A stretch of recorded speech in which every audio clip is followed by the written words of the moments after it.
Salve dudes! Mai avem puțin și începem sezonul călătorilor. Și anul ăsta am o nouă bucată de echipament pe care o voi folosi în travel. Este vorba despre trepiedul de travel Coman Zero F38. O să vă arăt într-o secundică de unde vine 38-ul ăla, pentru că e foarte interesant și foarte util.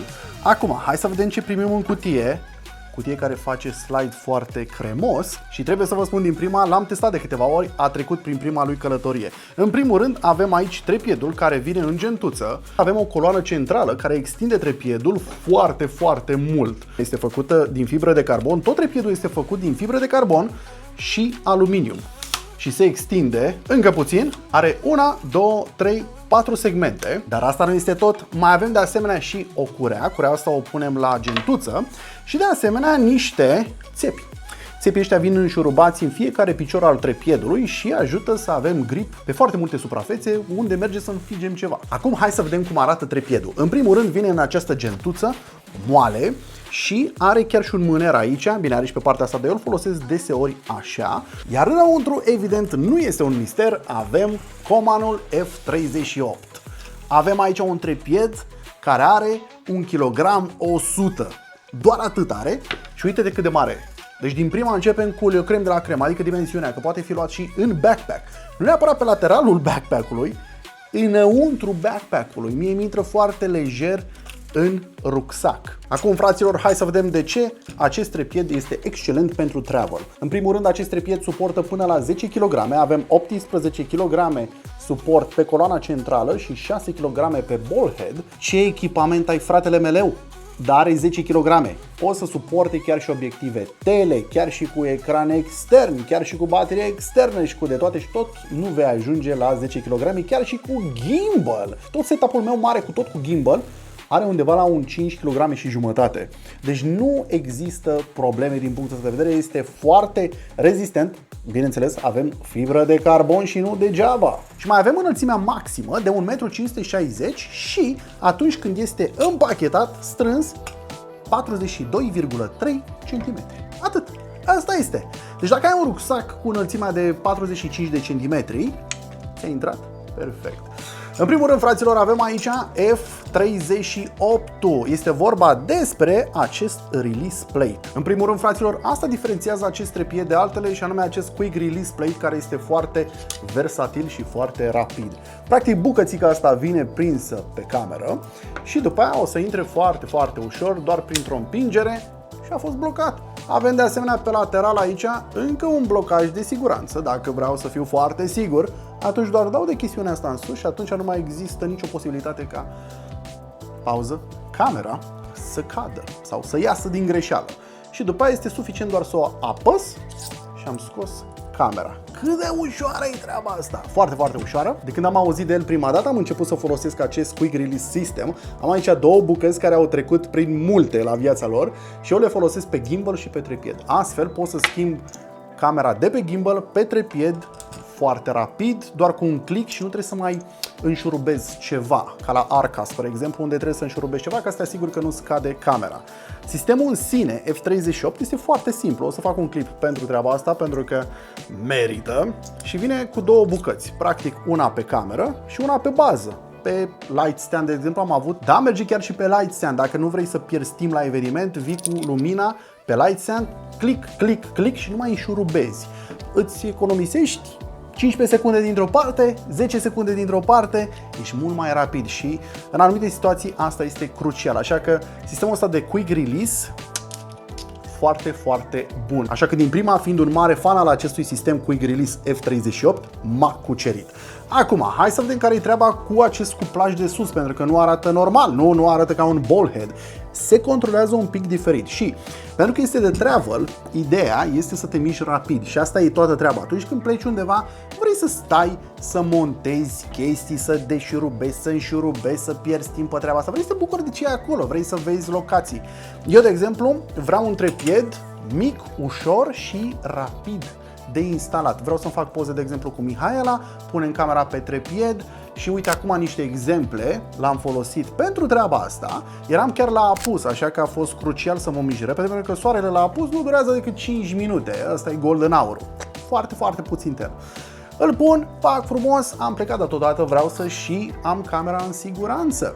Așa că mișcarea asta rapidă, la Arca, spre exemplu, dacă n-am înșurubat cum trebuie, sunt atâtea videoclipuri pe internet unde camera cade. Dar cu acest sistem, cu click, tot bine. Nu mai avem șuruburi, avem cleme. Dacă vreau, de exemplu, să măresc înălțimea, ia uite, am dat clema de aici de lateral. O clemuță mică, atât timp cât este apăsată, este blocat. Am dat de ea în sus, am ridicat. Perfect până aici. Și aici avem un alt fel de ball head care poate fi acționat de a doua clemă, care este asta de aici. Asta acționează ball head-ul. Și spre deosebire de trepiedul ăla dublu la preț, ăla foarte, foarte scump, îl știm cu toții, Peak Design-ul, aici avem două posibilități de a pune camera pe verticală, și în dreapta și în stânga, fix cum vrem. Avem un ball head destul de mare și cu cât este mai mare, cu atât ne oferă o mobilitate mai suavă și de asemenea o rezistență mai mare, așa că îl putem mișca cum vrem în partea asta, dar mare de asemenea, ia să-l întoarcem cu așa, o să blocăm axa, asta e oare o axă? Că se întoarce pe peste tot. Nu știu dacă asta așa e o axă. E o axă care face de toate. Aici pe partea asta avem un knob, doar dau de el și acum pot roti camera pe orizontală 360 de grade. Există chiar și gradații, așa că dacă vreau să fac ceva timelapse în care să mișc camera pe parcursul timelapse-ului, am gradațiile sau de asemenea panoramă, ca să mă asigur că imaginile au un overlap la fel ca și dimensiune. Acum hai să intrăm în chestii mai interesante. Avem aici pe lateral un cupleu 1x4, putem să punem aici un monitor extern, o baterie externă, etc. Și aici jos avem cârligul. Bineînțeles, greutate contra greutate, backpack. Atunci când bate un pic sau adie vântul, ne asigurăm că suntem super stabili punând aici ceva geantă. Dar fii atent la treaba asta, că putem să deșurubăm asta și voila, avem aici o cheiță. Cu această cheiță mergem la ball head și punem trepiedul în modul portret, iar aici s-a eliberat un orificiu. Orificiu în care băgăm această cheiță și deșurubez. Ia să vedem aici. Ușor, ușor, ușor, ușor. Ia fii atent. Am scos bucata de jos. Ce îmi permite treaba asta? Îmi permite, hai să punem din nou ball head-ul normal, îmi permite să nu mai am coloana prelungită în jos. Și asta înseamnă că acest trepied poate fi pus foarte, foarte aproape de sol, fără să avem coloana centrală care să creeze un impediment. Vezi treaba asta?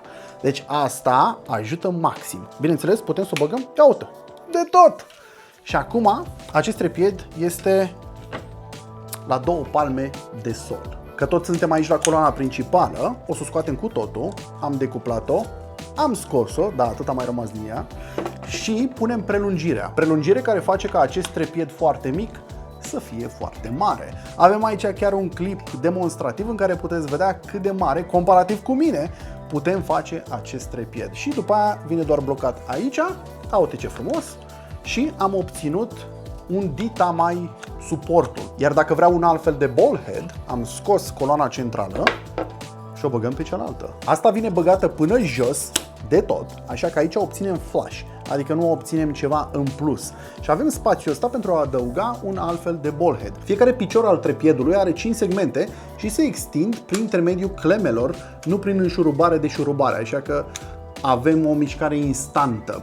De asemenea, clemele au un pic de arc, tocmai pentru a face lucrurile și mai rapide. De ce? Este suficient doar să le atingi un pic și ele s-au deschis. Pur și simplu sar în poziție. Și după aia le aducem, bineînțeles, jos. De asemenea, sunt puțin ridicate la capete, atunci când le strângi, nu îți prinzi pielea. Materialele sunt foarte fine la atingere, absolut toate, fiind din fibră de carbon, nu e rece, nu ai iarna acel disconfort când pui mâna pe trepied și aceste cleme care pur și simplu sar în poziție sunt excelente. De asemenea, doar cu gravitația poate fi desfăcut. Aproape uitasem, cheia de jos de aici, care poate fi scoasă din axul central, ajustează dacă este nevoie pe viitor, nu știu, dacă de la vibrații ceva, nu știu, se mai slăbește, poți ajusta cu aceeași cheie. Deci avem același imbus care funcționează pe peste tot. Sau din nou, cu ideea de travel în minte, când pleci în altă țară și faci o călătorie de asta mai de lungă durată, nu vrei, știi, să ai probleme de astea, de unde ai ok acum că mi s-a slăbit un pic aici.